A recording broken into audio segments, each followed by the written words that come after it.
Alechem, on est en plein cœur du Mifta Shomer HaHomot, c'est le nouveau nom du Mifta de Tzahal, d'accord? Et nous, on va parler de quelque chose qui indirectement est lié à ce qui se passe en Israël, d'une manière générale, ce qui se passe dans le monde. On va commencer en ramenant les paroles de Chachamim. La Gemara nous dit que le monde, Chaverim, a une date de péremption. Le monde a une date de péremption. C'est-à-dire que le monde, il faudrait mieux vivre dans le monde de préférence avant l'an 6000. Qu'est-ce qui se passe après l'an 6000? Vous ne voulez pas savoir ce qui se passe après l'an 6000. Je ne vais pas vous le dire pour l'instant ce qui se passe après l'an 6000. Maintenant, la Gemara nous dit que ces 6000 années de monde se divisent en 3 périodes. 2000, 2000, 2000. 2000 ans, la Gemara va appeler ça Alpaim Shnot Tohu. C'est Tohu Vavo, c'est un peu du n'importe quoi. On n'a pas encore de Torah. On n'a rien du tout. D'accord? Les 2000 années de Tohu vont se concrétiser, se terminer plutôt par Matan Torah. Ça tombe bien, c'est Chag HaShavuot, Bezrat Hashem, et dimanche prochain, 2000 autres années qu'on va appeler Alpaim Shnot Torah, 2000 années de Torah, durant lesquelles la Torah va faire son effet dans le monde.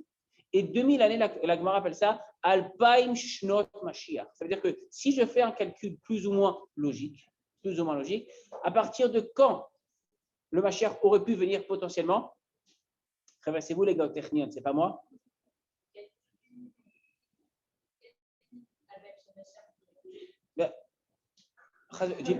Dis pas des trucs comme ça.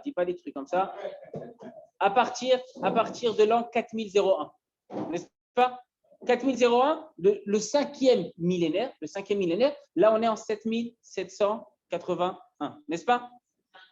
5780. C'est-à-dire qu'on est rentré déjà dans les 2000 ans du Mashiach, il y a déjà 1781 années. C'est pas peu. Alors qu'est-ce que ça veut dire Mashiach? C'est quoi la définition du Mashiach? On va donner 3 éléments. Premier élément, c'est un des éléments les plus importants, c'est avant tout une période. Mashiach, c'est une période. Ce que les Chachamim vont appeler, on va différencier 2 choses. 1, Yemot HaMashiach, la période du Mashiach, et de 2, le Mashiach lui-même. Mashiach lui-même, ça va être quelqu'un, un individu, une personne, un géant en Torah, un géant en armée, un géant dans plusieurs domaines, qui va, selon le Rambam, ramener la Malchut au Am Israël. On va redevenir à Botaï une souveraineté. On aura à nouveau un roi. Ça m'intéresse d'avoir un roi?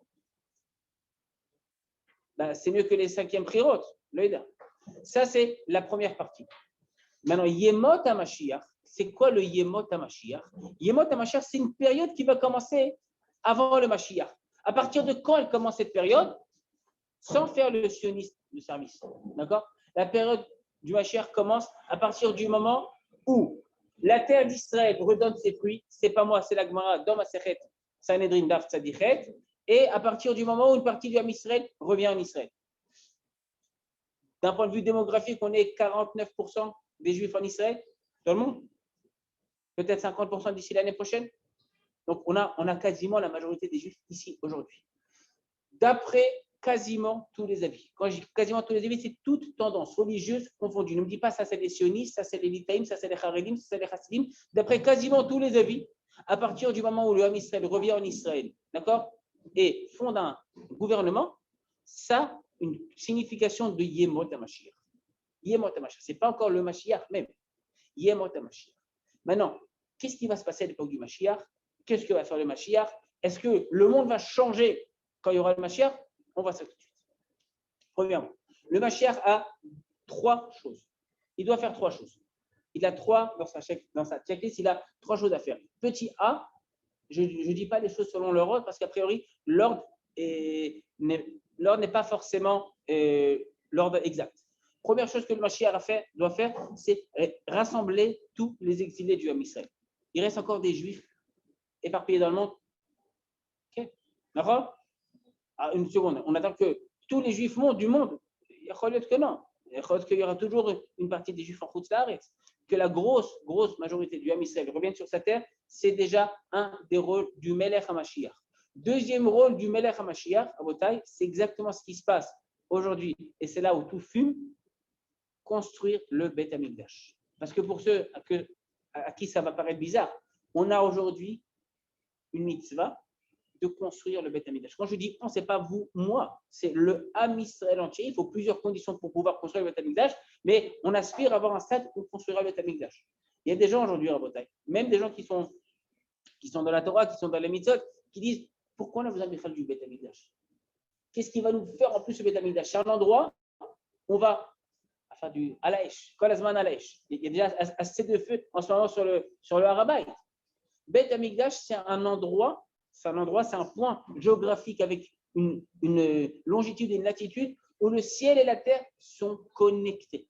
Ça, c'est l'endroit du Beth Amikdash. Le tafki du Mashiach, entre autres, c'est de construire le Beth Amikdash. Troisième tafki du Beth Amikdash, du Mashiach, c'est de faire les guerres. Parce que oui, le Mashiach, nous dit le Rambam, c'est quelqu'un qui étudie la Torah. Il a une barbe, le Mashiach. Il a même une kippa sur la tête. Quelle kippa? Est-ce qu'elle est noire? Est-ce qu'elle est en velours? Est-ce qu'elle est srouga? Le Eda. Je ne pourrais pas vous dire. Mais je sais que le Mashiach, il a une kippa. C'est quelqu'un qui étudie la Torah. C'est quelqu'un qui est fidèle à la tradition de son ancêtre, David Amelech. Ce n'est pas quelqu'un qui dit il y a une idée de sionisme, de rassembler les exilés. Non, c'est quelqu'un qui est dans le chemin de la Torah, des mitzvot. Messieurs, mesdames, mesdemoiselles, on est en Israël avant tout pour faire la Torah et les mitzvot. On n'est pas ici juste pour profiter de la mer morte, d'accord, ou pour aller à Eilat. Ce n'est pas le but ultime. C'est important, c'est rachou, mais ce n'est pas le but ultime. Le Mashiach, c'est quelqu'un qui va rassembler les exilés, faire les guerres du Ham Israël et construire le Beth Amikdash. Est-ce que c'est forcément dans cet ordre-là? Pas nécessairement, nous dira le Rambam. Maintenant, on a dit quoi? On a dit que le Mashiach, c'est une période qui vient s'inclure dans l'histoire du monde. Dans l'histoire du monde. Qu'est-ce qui se passe après l'an 6000? Je vous ai dit que je ne voulais pas vous répondre. Ça vous intéresse toujours ou pas? Bon, on verra ça une prochaine fois. Ce sera la suite. Cours numéro 2. Qu'est-ce qui se passe après l'an 6000? Le monde, c'est pas que le monde explose. C'est pas l'explosion, c'est pas l'apocalypse. Il y a un changement de monde, mais c'est peut-être pas le sujet. Pas le sujet en tous les cas, pas en après-midi, un mardi après-midi. C'est un truc qu'il faut étudier la nuit. D'accord? 3-4 personnes entre 2 et 6 heures du matin. S'il y a des volontaires, demandez à Gabriel, il vous fera un chiot. C'est-à-dire, Mashiach, ça s'inclut dans les 6000 années du monde. Le Mashiach, il est là. Ça veut dire quoi? On ne va pas faire des calculs savants, mais si on est en 5780 et que le maximum du maximum, c'est 6000, ben faites le calcul, c'est vrai. Même ceux qui sont à la Mechina peuvent faire le calcul. Combien d'années il nous reste pour arriver au maximum du Mashiach? Si on va comparer, si on compare les jours de la création du monde, d'accord, les 6 jours de la création, aux 6 millénaires. C'est-à-dire que le 7e millénaire, c'est le millénaire du Shabbat. C'est ce que les Chachamim appellent Yom Shekulo Shabbat. Un jour, c'est que Shabbat. Tu imagines, pendant 1000 ans, tu ne touches pas à ton téléphone.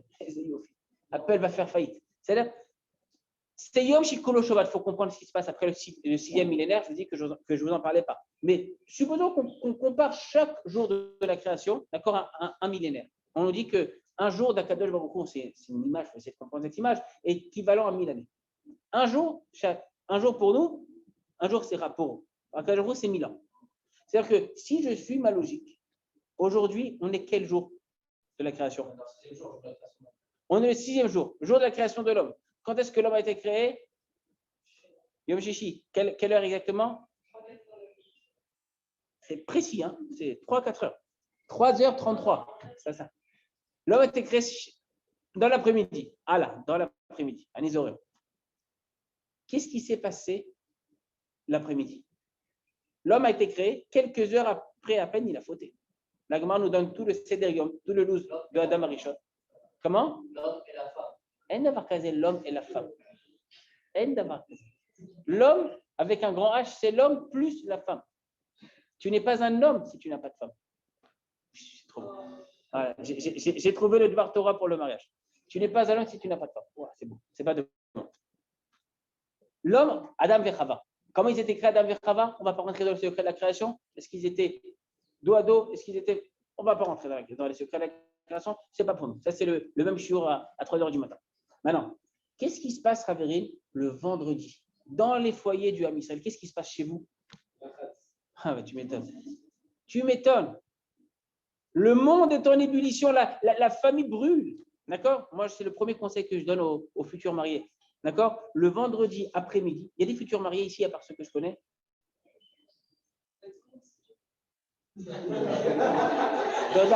Dans un super long futur. Je pense que Bezrat Hashem, sans m'avancer trop, Ayel, dans 10 ans, tu seras marié, Bezrat Hashem. Même avant. C'est-à-dire, maintenant, surtout après ce que tu vois pendant le Zoom, chez Mishma.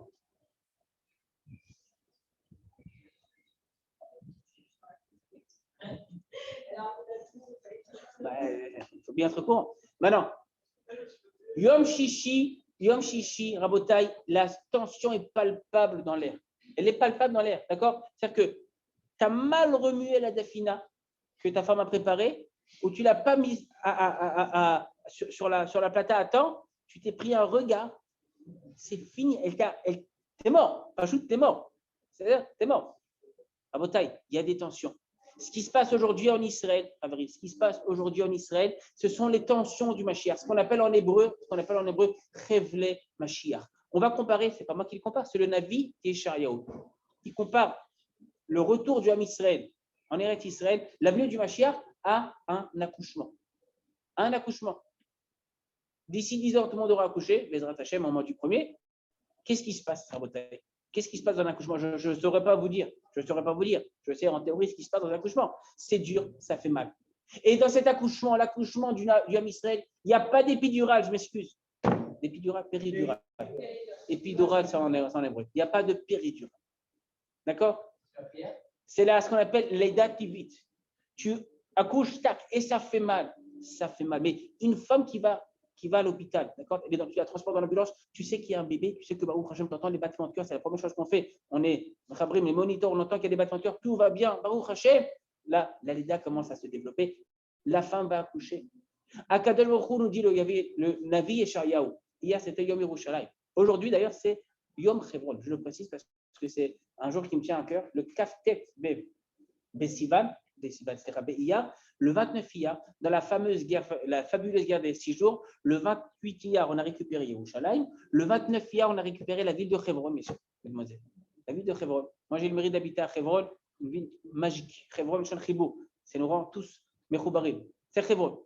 Maintenant, impossible, nous dit Yeshayahu, on a dit que nous ramène tous en Israël pour tous nous faire mourir. À cause du Covid, à cause des raquettes, à cause de ci, à cause de ça. Impossible.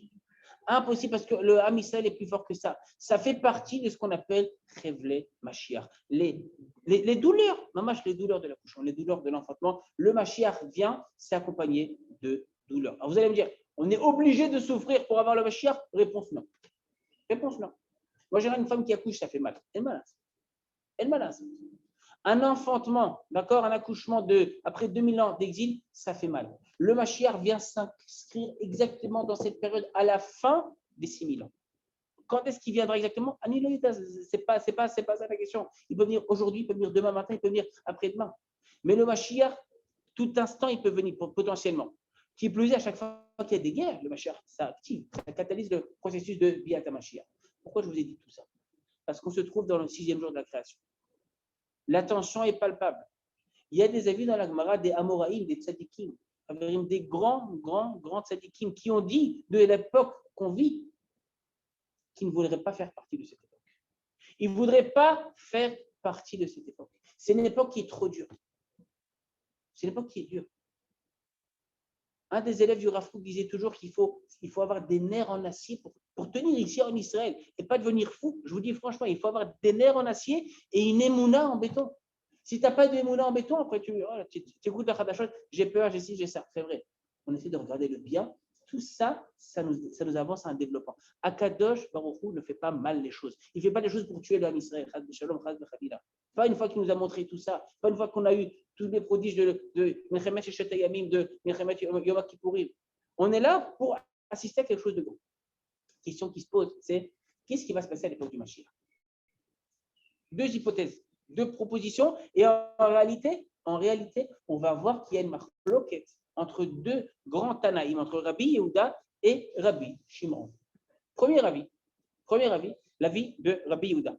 Il y a marqué, on a lu dans la paracha de la semaine dernière, la Torah nous dit Veishbati haya mina aretz. Il n'y aura pas d'animaux sauvages. Alors, animaux sauvages, des fois c'est des animaux mamash, des fois c'est des êtres humains qui se comportent comme des animaux. Qu'est-ce que ça veut dire que la Torah nous promet de détruire ou d'anéantir tous les animaux sauvages. Qu'est-ce que ça veut dire? Comment vous comprenez ça? C'est une métaphore, c'est une idée. Comment vous comprenez ça?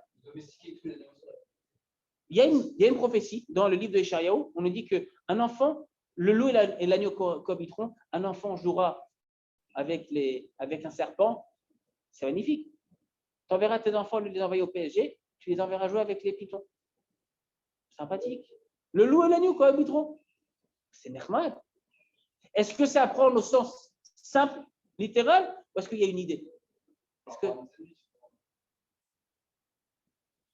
Qu'est-ce que tu penses?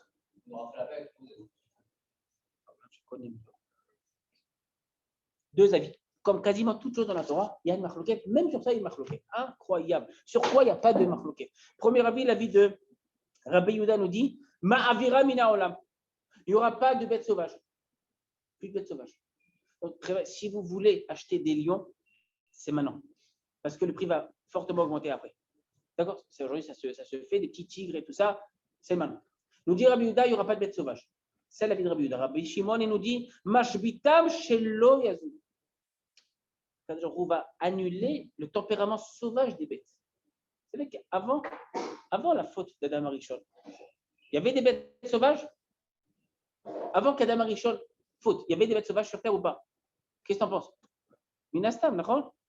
Et quoi? Tu pouvais jouer avec les doubis? Comment ça se passait? Mais oui, l'homme par nature impose sa crainte aux animaux.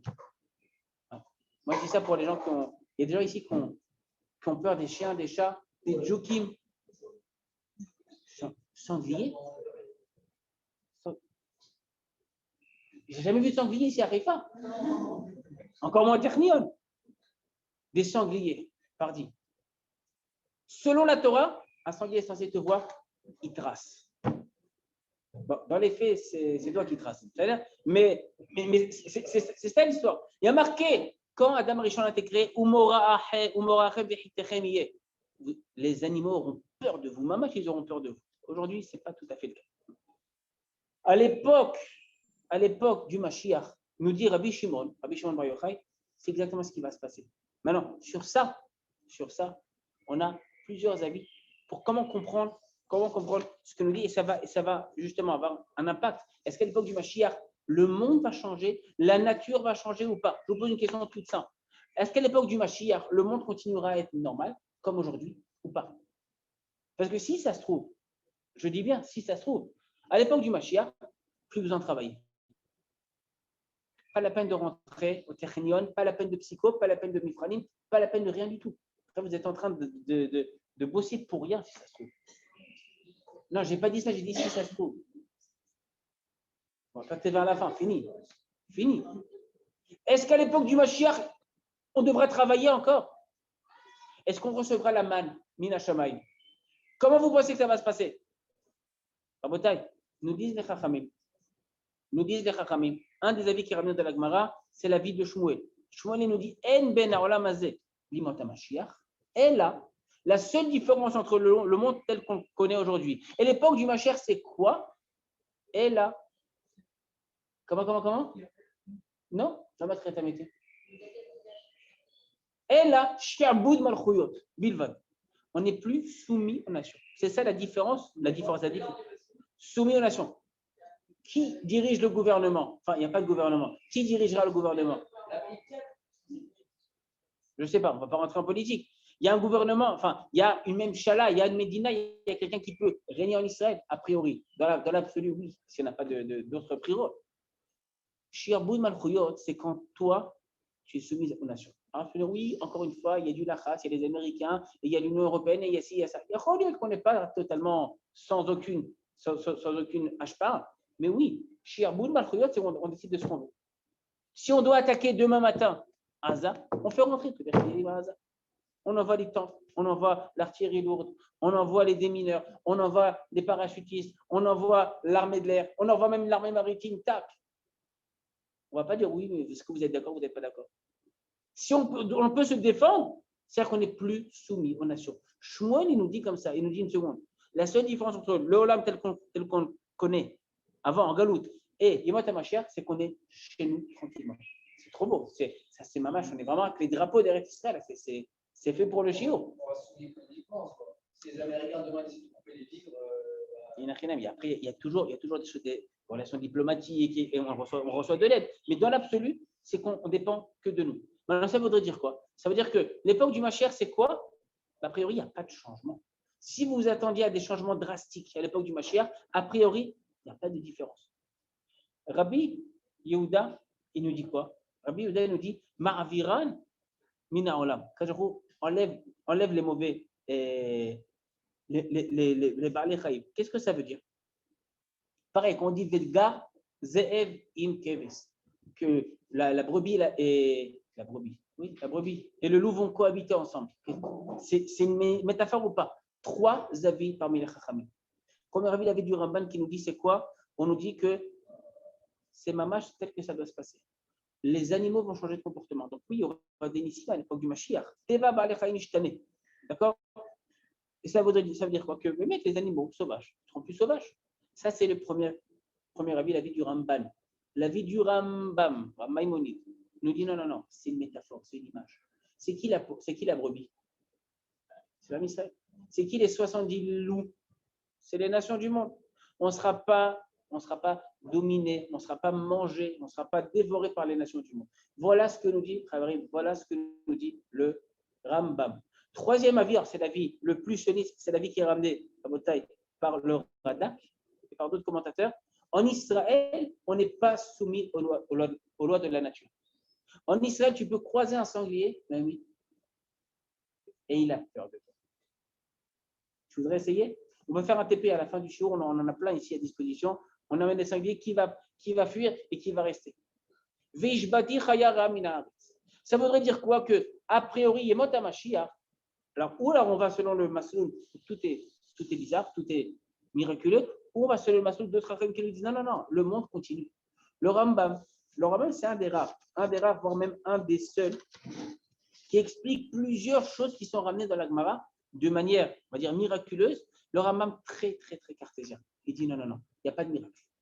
Il y a une Gemara qui nous dit que, et je l'ai dit quand même, il y a des filles, ne prenez pas ça mal. Yativ Rabban Gamliel Vekadarish. Atida Isha Sheteled Bechol Yom. Les femmes auront des enfants tous les jours. C'est motivant. Féministe un jour, féministe toujours. Shenemar Harav Veyoledet Yardav. Une femme, elle tombe enceinte, elle accouche le jour même. Grossesse d'un jour, la vérité, tu gagnes. Parce que 9 mois de grossesse, ce qui paraît, c'est pas évident. Toujours le côté pragmatique. Oui, elle a parlé à ça, et comment je vais faire, et tout ça. Maintenant, l'histoire ne se termine pas là. Parce que ça vous fait rire peut-être.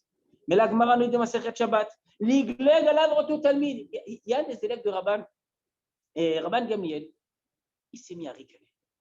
Il dit, Vodarav, une femme va avoir des enfants tous les jours, c'est pas qu'à votre pour la femme. Une femme, c'est pas une poule porteuse. Non, il n'a pas dit ça comme ça. Ça, c'est toi qui dis. Et il dit, c'est impossible. C'est impossible qu'à l'époque du Mashiach, les choses se passent d'un trait. Il a démontré que c'était faux. Une autre histoire qui est ramenée juste après. Atidim ilanot shemotziim perot bechol yom. Atida eretz Yisrael shetotzi gluskaot klemeilat.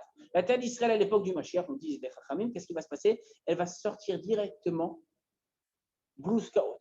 C'est quoi gluska? C'est quoi gluska? C'est une bonne grosse brioche bien chaude qui sort du fond. Tu t'imagines? Pas la peine, ni besoin de semer, labourer, moissonner, rien du tout. La terre fait pousser directement des brioches. Manière. La terre fait pousser directement des habits tout près. Tu t'imagines? Tu vas dans l'arbre là-bas, Giorgio Armani. Tu vas dans l'arbre là-bas, Kenzo. Incroyable, c'est un truc de fou. L'Agman nous dit pareil, il y a un Talmud qui a dit à son Rav, dis pas de bêtises, non, avec tout le respect que j'ai pour les Chachamim, c'est pas possible de dire un truc comme ça. Et là, on dit que ce Talmud-là, il n'a pas eu un happy end. A priori, tout ça, ça veut dire quoi? Ça veut dire que le Olam Haba ou les Yemot HaMashiach, tout est prodigieux. Viens le Rambam et nous dit la chose suivante. Keep calm. Le monde ne change pas à l'époque du Mashiach. Le monde reste tel qu'on le connaît aujourd'hui. Après, vous avez choisi d'être au Technion.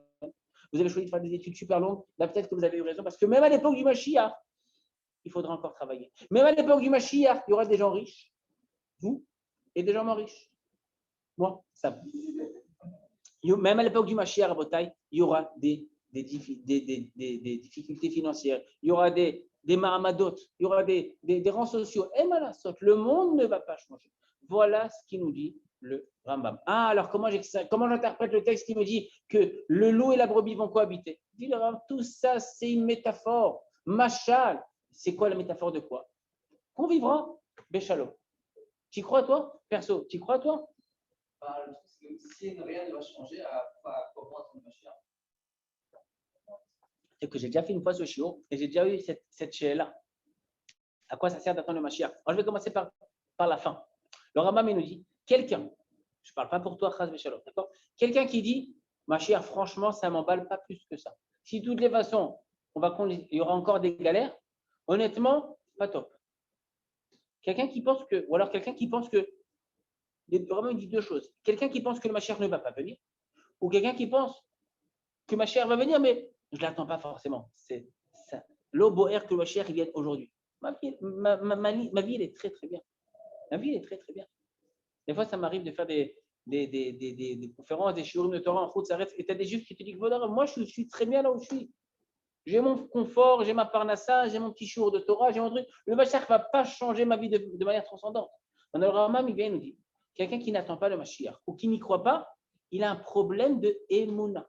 Le Rambam va fixer 13 points, 13 nékoudot, que si quelqu'un ne croit pas à l'un des 13 points, il a un manque de émouna. Maintenant, la question que j'aurais posée à ta place, elle est bidou kafoura. Alors pourquoi on attend le Mashiach? Alors si au final, tu continueras à bosser. Alors qu'est-ce qui va changer à l'époque du Mashiach? Et là, la réponse, elle n'est pas super satisfaisante. Qu'est-ce qui va se passer à l'époque du Mashiach si, encore une fois, d'un point de vue technique, d'un point de vue, on va dire, de Nissim, il ne va rien se passer. J'y répondrai tout à l'heure. Tu suis dit? Non, bien fait. Bonne remarque. Kriyat Hametim, c'est un Zman qu'il y aura après le Mashiach. Qu'est-ce que ça veut dire? Je dis encore une fois des choses selon l'avis du Rambam. Le monde est là pour 6000 années. D'accord? 6000 années. Dans ces 6000 années, il y a les Yemot HaMashiach. Je dis que les Yemot HaMashiach ont commencé dès qu'on est rentré en Eretz Israël, que la terre d'Israël, que la terre d'Eretz Israël donne ses fruits. C'est le début du Yemot HaMashiach. Cette période va se couronner avec un roi, Mamash, un roi, Melech HaMashiach, qui va construire le Beth Amikdash, rassembler tous les exilés du Israël et avoir le shalom avec les ennemis. D'accord? Mais combien de temps vont durer les Yemot HaMashiach? Le Mashiach, combien de temps il va durer? Il y a une marloquette dans la Gemara, dans Perek Chelek. Il y a plusieurs années dans la Gemara. Combien d'années? Une chose de sûre, nous dit le Rambam, c'est que le Mashiach, c'est un homme. Il va mourir. Ça dépend à quel moment de l'histoire du monde arrive le Mashiach. Une fois qu'on arrive au 6e millénaire, enfin 7e millénaire plutôt, le monde va se transformer. Et là, on pourra parler de Triyat Hametim, de 7e millénaire, tout ça. Mais pour l'instant, je n'ai pas parlé. Triyat Hametim, ça viendra que plus tard. Triyat Hametim, tu peux quelque part dire que ce n'est pas dans le Olam Hazé, c'est dans le Olam Haba. Olam Haba, c'est un autre monde qu'on ne connaît pas aujourd'hui. On sera encore avec un corps, avec une neshama, d'une autre manière. Là, on a un corps, une neshama, on est soumis à certaines règles. Certaines de ces règles ne seront pas valables à l'époque du Mashiach, et d'autres, bichlal, seront totalement différentes. Une des règles qui risque de changer à l'époque du Mashiach, vous savez, c'est quoi? J'espère que vous... Non. Une des choses qui vont changer dans la balance, c'est est-ce qu'on aura ou pas le libre arbitre? Alors, certains me diront, mais on n'a déjà pas le libre arbitre. Alors, eux, je les invite à étudier un peu de philo, étudier un petit peu de Marchevet Israël. On a le libre arbitre. Si on n'y croit pas, c'est compliqué de ne pas y croire.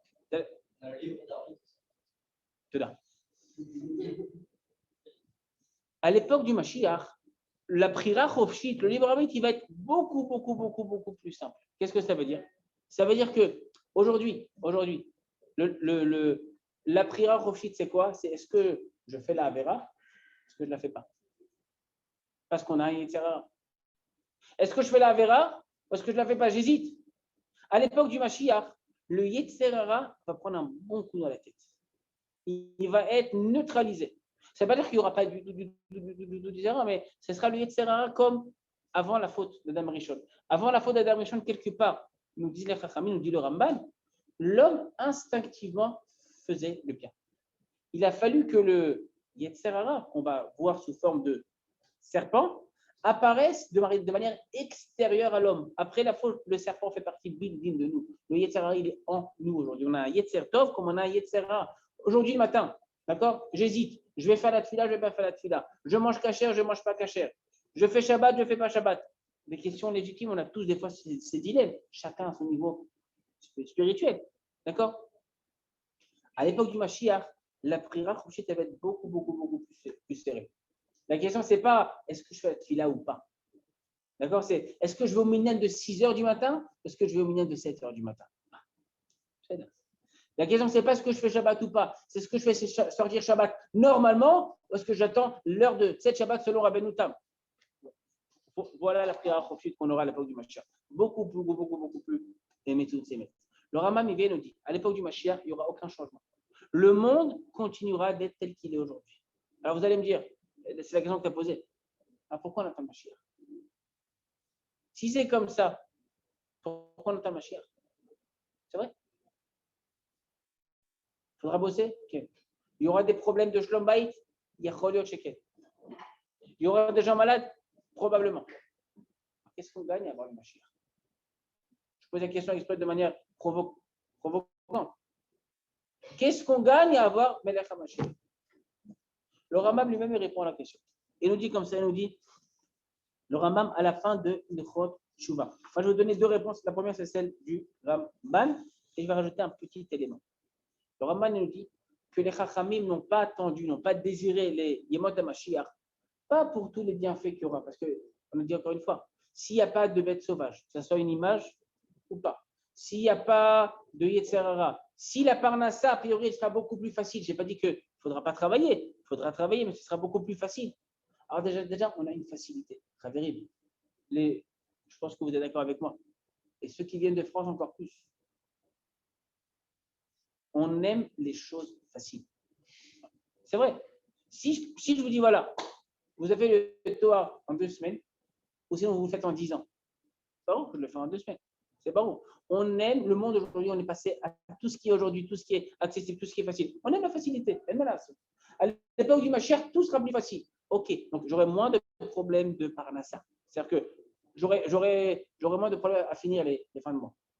J'aurai aussi plus de facilité à être en bonne santé. C'est ce que les gens cherchent. En général, si je résume les 3 désirs des êtres humains sur Terre, d'accord, en 3 catégories, il y a 3 catégories qui sont inévitables. Vous savez, c'est quoi les 3 catégories? Ce que les gens demandent en général. Vous l'avez dit. Vous l'avez dit. Tous les quelques mois, hier c'était Yom Yerushalayim, il y a des gens qui travaillent au côté de la Ma'arabi et ils sortent les petits takim qui sont entre les pierres du côté. C'est-à-dire, ils sortent les takim, tac. Il y a un gars une fois qui a été interviewé, ils ont fait Stam. Est-ce que par curiosité, des fois, tu lis ce que les gens écrivent? Et c'est un gars qui parle plusieurs langues, donc il peut comprendre l'espagnol, le russe, l'anglais, l'allemand, le chinois, je ne sais pas quoi. Il dit oui, des fois ça m'intéresse. Est-ce que c'est moutard de le faire? Je ne suis pas sûr. On va l'enchaîner. Il ouvre le pétec, d'accord? Cher bon Dieu, je prends la lettre en français. Je vous demande, s'il vous plaît, d'exaucer mes vœux suivants. Le gars, il s'est trompé entre Aladin et Akadosh Baruch Hu, on va l'enchaîner. Qu'est-ce que vous voulez? Regardez, c'est marqué dans la Gemara, dans Masechet Moed Katan. Dans Masechet Moed Katan. Bane Chaye Mezone. Ça nous parle de l'araméen. Je traduis en français. C'est quoi Bane? Banim. Avoir des enfants, avoir une femme, des enfants. C'est ce que tout le monde demande. Non? Même Ayelette, elle pense être mariée dans 10 ans. Non. Kalvachomer. Chaye. Vas-y, Chaye. On veut vivre le maximum du maximum. D'accord? Alors, on n'est pas bridé à 120 ans comme certaines personnes le pensent. On peut avoir plus que 120. C'est-à-dire? Mais on veut vivre en bonne santé. Si je suis malade, ça ne vaut pas le coup. On est bien d'accord. Ça, c'est Chaye. La troisième chose, c'est quoi? Maisonner, mazone. Parnassa. On veut la santé, la parnassa et avoir des enfants. Des enfants en bonne santé et avoir de l'argent. C'est tout ce que je demande. Je n'ai rien demandé.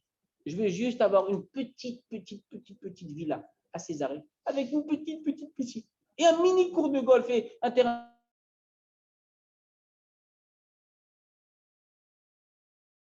Un tennis, mais petit, d'accord? Un super SUV, mais vraiment pour la demande.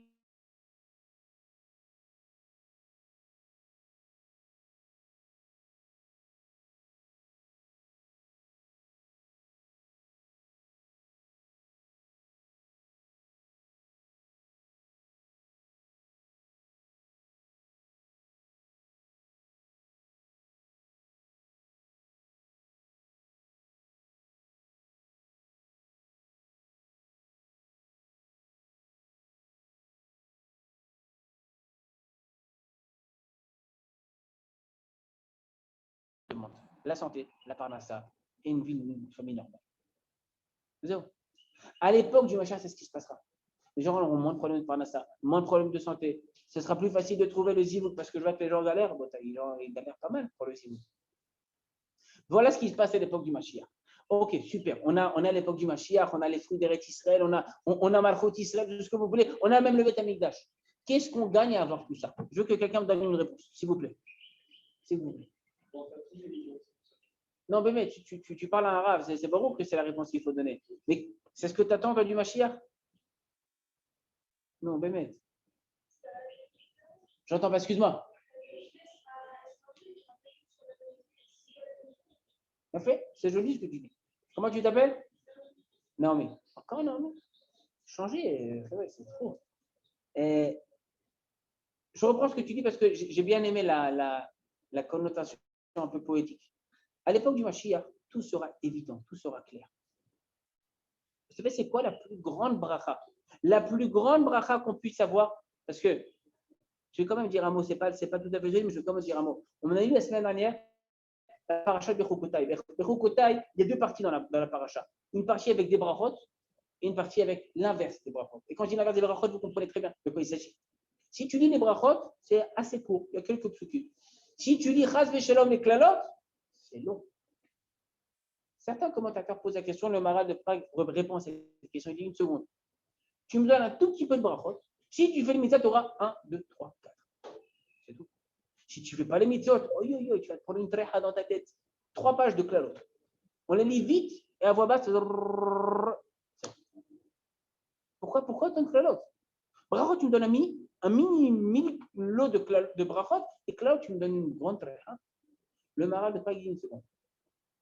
Je vais m'arrêter sur 2 points. Premier point, et c'est à l'époque du Mashiach. Si vous prenez les brachot, par quoi elles commencent les brachot? Elles commencent par la lettre Aleph, elles se finissent par la lettre Taf. Il y a marqué Im beru kotai telechu, va oler etren komeniyut, avec un Taf. Aleph à Taf. Les brachot, c'est du début de l'alphabet jusqu'à la fin de l'alphabet. Mais Aleph à Taf. C'est les brachot entières, du début jusqu'à la fin, selon l'ordre. D'accord? Si tu prends les klalot, ça commence par un Vav, Ve'im. Si vous n'écoutez pas, et ça se termine par le mot Moshe. Du Vav jusqu'au E, c'est l'ordre inverse. Il n'y a pas de céder dans les calottes. Les brachot, elles ont un céder, les calottes, elles n'ont pas de céder. Alors, c'est sûr que c'est en quantité, il y a peut-être plus de calottes, mais la qualité, c'est la bracha. Première explication. Deuxième explication qui est ramenée, c'est qu'on a la plus grande des brachot. C'est ce que tu disais, Noémie. Hachem nous dit, Veit halarti betochechem. Je serai avec vous. Je marcherai avec vous. Tu t'imagines, c'est quoi? Aujourd'hui, pourquoi on a Yetzerara? Vous savez pourquoi on a Yetzerara? Je vous le dis tous, je n'ai pas honte de le dire. Pourquoi des fois on fait des avérotes? Pourquoi des fois on fait des fautes? Pourquoi on ne croit pas en Kadesh Baruch Hu?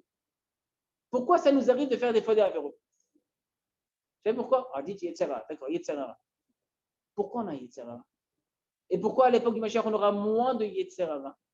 Parce qu'Akadesh Baruch Hu n'est pas visible dans notre vie de tous les jours au quotidien. On ne le voit pas H24. On ne le voit pas, on n'est pas connecté avec lui en 5G, en Wi-Fi. On ne le ressent pas parmi nous. Quand tu vois qu'Akadesh Baruch Hu te dit, tu sais quoi, vite à l'article, je serai avec vous. On sera tous ensemble au Gan Eden, dit le Midrash. Façon de parler, on sera tous ensemble. Non, si tu vois qu'Akadesh Baruch Hu, tu peux fauter.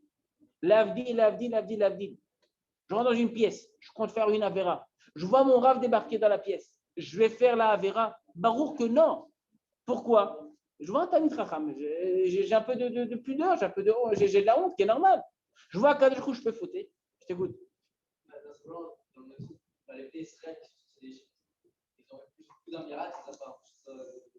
C'est une excellente question. Mais pour répondre à tes questions, je devrais faire un show entier là-dessus. Pas que j'ai pas envie, c'est une bonne question. Je préfère laisser ça pour une autre fois. Malgré tous les nissim qu'ils ont vus, ils voient quand ils commencent à dire Hachem, est-ce qu'il avait été avec nous? C'est sûr que c'est beaucoup plus profond que ça laisse entendre. À l'époque du Mashiach, tout est clair. Comment tu as dit Noémie? Naomi. Le Emet et Emet. À l'époque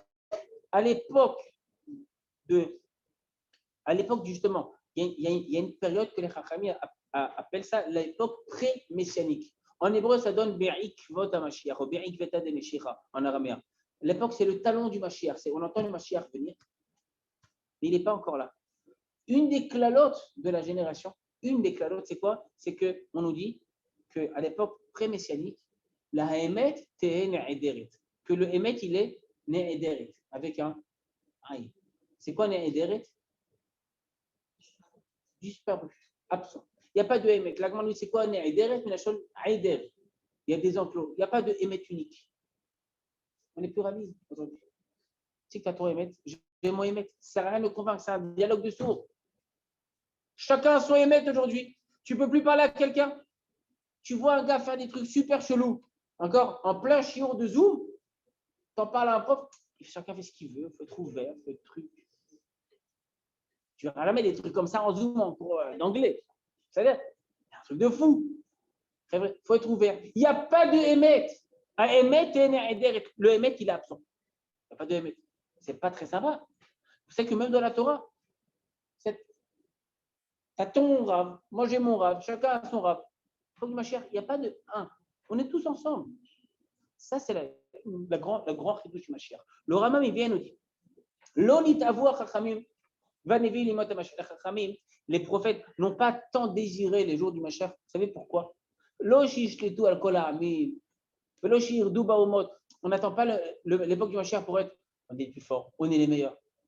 D'accord? On est les champions. C'est pas pour ça qu'on attend le Mashiach. Si quelqu'un attend le Mashiach pour ça, Haval. Bémet Haval. On attend le Mashiach pour une autre raison. Tu me dis après ce que tu en penses. Si ça te chauffe ou pas. Dit le Rambam, à l'époque du Mashiach, il y aura une proximité avec Akadosh Baruch Hu. Une seconde, je cherche juste le Rambam.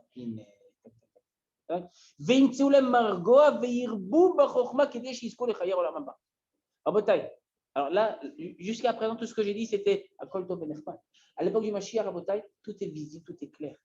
On dit qu'il n'y a quasiment plus de tzerara. La parnassa, elle est, tu sors, oh, petite brioche, petit pain au chocolat. C'est fou.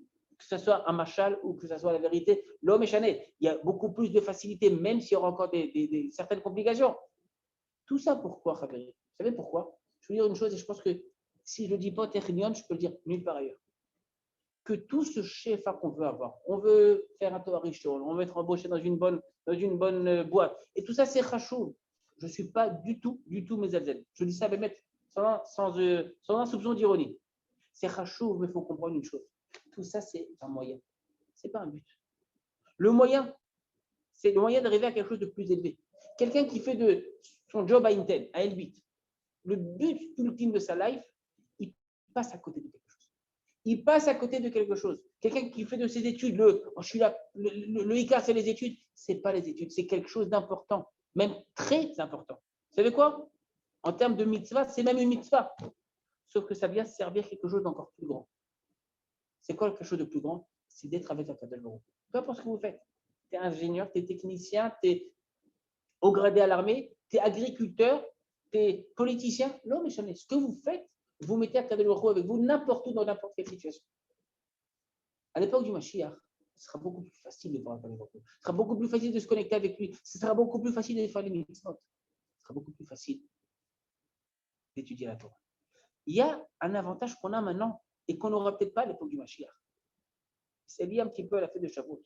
Aujourd'hui, quelqu'un qui veut se convertir, quelqu'un qui n'est pas juif, qui veut se convertir, il y a des halakhot bien précises, bien ciblées. De base, quelqu'un qui veut se convertir, on est censé le dissuader ou la dissuader, dire, écoute, c'est pas Kedaï. Je ne sais pas qu'Edaï d'être un juif. Il vaut mettre un bon goy qu'un mauvais juif. Ou je peux le dire, moi, en mode 2021, ce n'est pas la religion à la mode. Tu ne veux pas être musulman. C'est plus in d'être musulman aujourd'hui que d'être. Tu t'appelles François, tu t'appelles Mahmoud. C'est mieux. Tu peux t'appeler quoi? Tu t'appelles Moshe. C'est pas bon. S'il s'entête, et il veut, on apprend de la Megillat Ruth. Et voilà. On peut le convertir si on sait qu'il est honnête, qu'il veut faire le mitzvah, qu'il veut rouler. À l'époque du Mashiach, il n'y a pas de Beddin et Giyur. On ne pourra accepter aucun converti. Vous savez pourquoi? De la même façon, nous dit la Gemara qu'à l'époque de Shlomo Amelech, où être juif, c'était waouh. De Shlomo Amelech, l'argent coulait à flot. Tout le monde voyait la chorma de Shlomo, tout le monde voyait le Beth Amikdash, tout le monde voyait la présence d'Akadosh Baruch Hu. Mais il y a même des gens, ce n'est pas étonnant, qui ont voulu faire partie de ce peuple-là. À l'époque de Shlomo Amelech, nous dit la Gemara dans Masechet Yevamot, on ne peut pas accepter des guérim, on n'acceptait pas des non-juifs qui se convertissaient. À l'époque du Mashiach, on n'acceptera pas de guérim. Pourquoi? Parce qu'encore une fois, tu n'as aucun mérite. C'est pas chaud. C'est évident que c'est le Hémet. Je reprends les mots de Naomi. C'est évident que c'est le Hémet. À l'époque du Mashiach, c'est tellement limpide, c'est tellement clair que quelque part, on perdra quelque chose qu'on a maintenant et qu'on n'aura pas à l'époque du Mashiach. Aujourd'hui, je fais une mitzvah. Est-ce que j'ai un salaire? Est-ce que j'ai un mérite de faire la mitzvah? J'ai été à un shiur de Torah mardi soir. Fatigant, une journée fatigante. En plus, il fait chaud. Je n'ai pas la tête à ça. Ça me saoule. Est-ce que j'ai un mérite? Ben oui, j'ai un mérite. Tu as une bonne soupe tout à l'heure. Attention, ne fais pas la tête comme ça. C'est quoi le mérite? J'ai le mérite d'être venu. Si tu es vraiment intéressé par l'argent, tu auras quelques milliers de shkalim à la fin de l'année aussi. Allez, en plus. C'est pas moi, c'est lui qui paye. C'est-à-dire, on mettra ça sur le compte de monsieur là. À l'époque du Mashiach, j'ai aucun mérite. Aujourd'hui, les fonds Sahara Agra. Allez, selon l'effort investi dans la mitzvah, j'ai une récompense. On ne fait pas ça pour la récompense. On ne fait pas ça ni pour la récompense, ni pour avoir un bénéfice de la mitzvah. Mais tu t'investis dans la mitzvah, tu as un plus grand mérite. À l'époque du Mashiach, tu n'as aucun mérite. Tu n'as aucun mérite. Je t'écoute.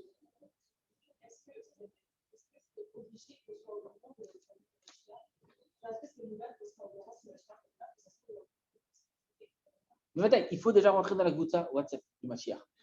C'est le Mitat 256. Vas-y, c'est eux. Ouvre les yeux. On ouvre les yeux ensemble. D'accord? Qu'est-ce qu'on vit ici, là, maintenant? Qu'est-ce qu'on vit depuis un an? Ce virus. Qu'est-ce qu'on vit? Encore une fois, ce qu'on vit en Israël, c'est ça défie les lois de la nature. Malheureusement, il y a des gens aujourd'hui qui sont morts. C'est-à-dire, il y a des raquettes qui ont tué des gens. Mais malgré tout, et c'est triste, un mort déjà, c'est trop. D'accord? On ressent la présence de la Kadesh Baruch. C'est ce que je dis aux gens qui sont en France.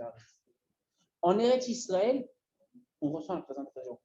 Depuis hier, nous, on reçoit des coups de téléphone des parents d'élèves dont les élèves sont dans le programme en Israël. Oui, faites attention, dites à mon fils et tout ça. Je dis, madame, votre fils peut se faire bouffer par un sanglier, d'accord? En probabilité, c'est plus grand qu'un squelette qui tombe à Haïfa, en proba. C'est-à-dire, je parle d'un point de vue stat. Il faut voir les choses, il faut ouvrir un petit peu les yeux et regarder comment Kadosh Baruch Hu agit. Le laisser faire. On peut faire tout ce qu'on doit faire, mais Kadosh Baruch Hu, il a un but. Il ne fait pas des choses simples.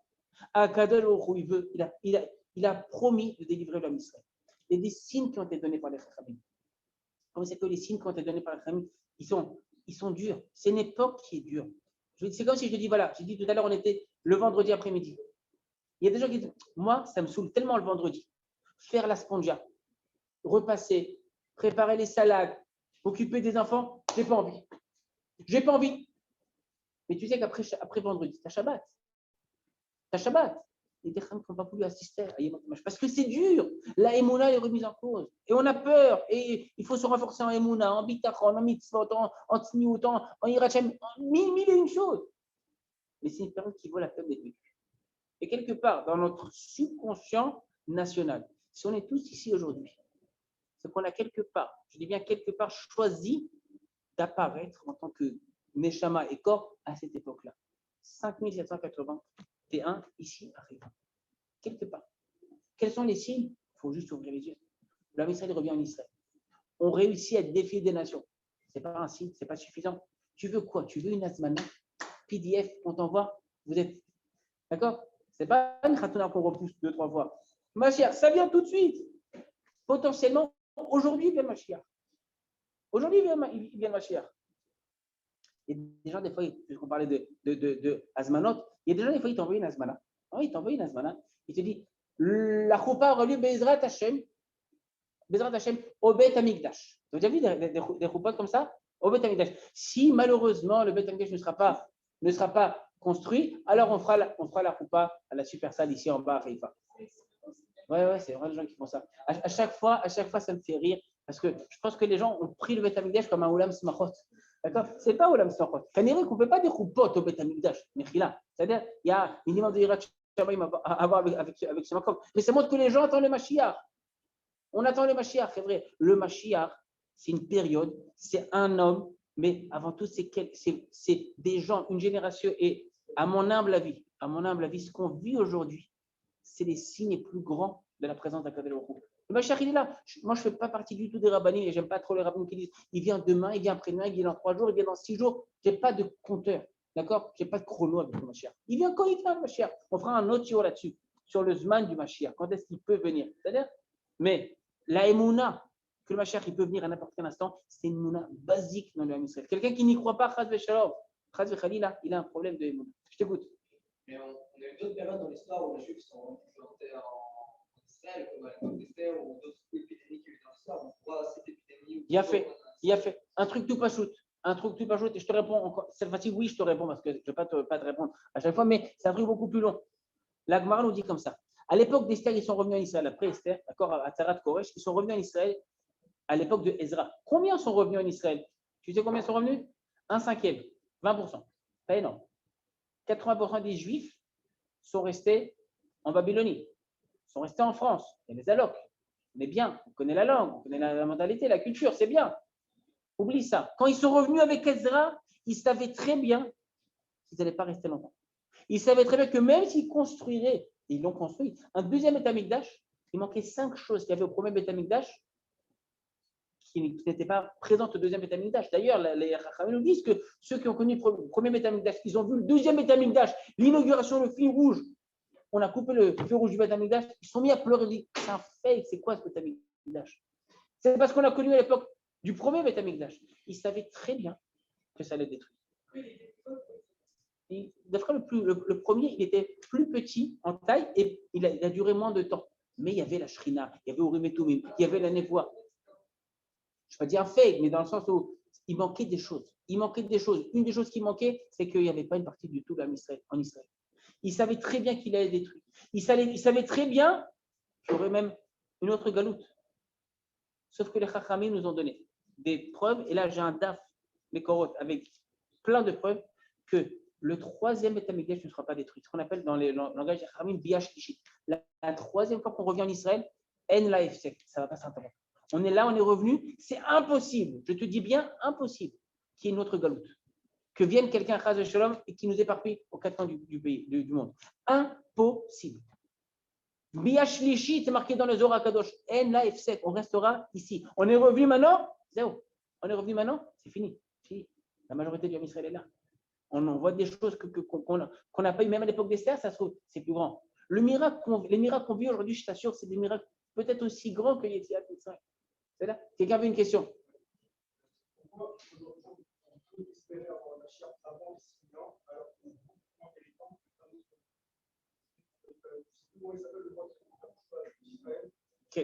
Qu'est-ce qu'il y a au Hamelach? Que lui aussi, potentiellement, il pouvait être Mashiach.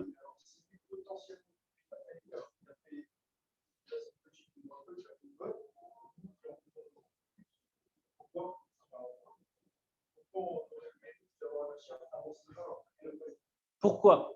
Pour 2 raisons. Un, parce qu'Akadosh nous dit je ramène ma chère pas pour vous, c'est pour moi. C'est honteux qu'il y ait des Juifs à Avignon. C'est Hilul Hashem. Je veux vous faire tous sortir de là-bas. Deuxième raison, on a le mérite de nos parents, de nos grands-parents, de nos arrière-grands-parents.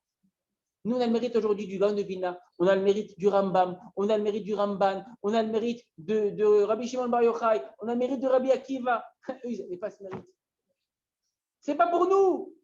Les Chachamim nous disent on est comme des nains sur les épaules d'un géant.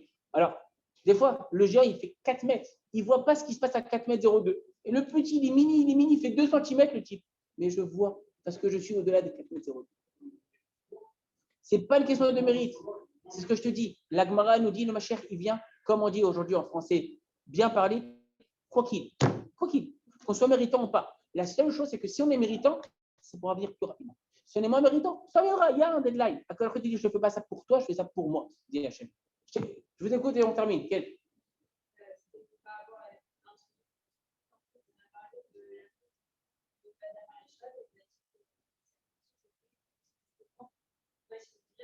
De travailler et de connaître les idées de la mode. Et on a dit quoi le Mashiach, ça remonte cette difficulté. Alors, quand est-ce que la faute est. Non, encore une fois, Adam Rishon, avant la faute, il avait quand même la mitzvah de les Avda ou Shomra. Il était dans le Gan Eden et il devait travailler. C'est quoi cette Avoda? C'est quelque chose de beaucoup plus fort que juste labourer et semer la terre. On reviendra à nous à l'époque du Mashiach, au stade d'Adam Rishon avant la faute. Lui-même, avant la faute, il avait la mitzvah de travailler.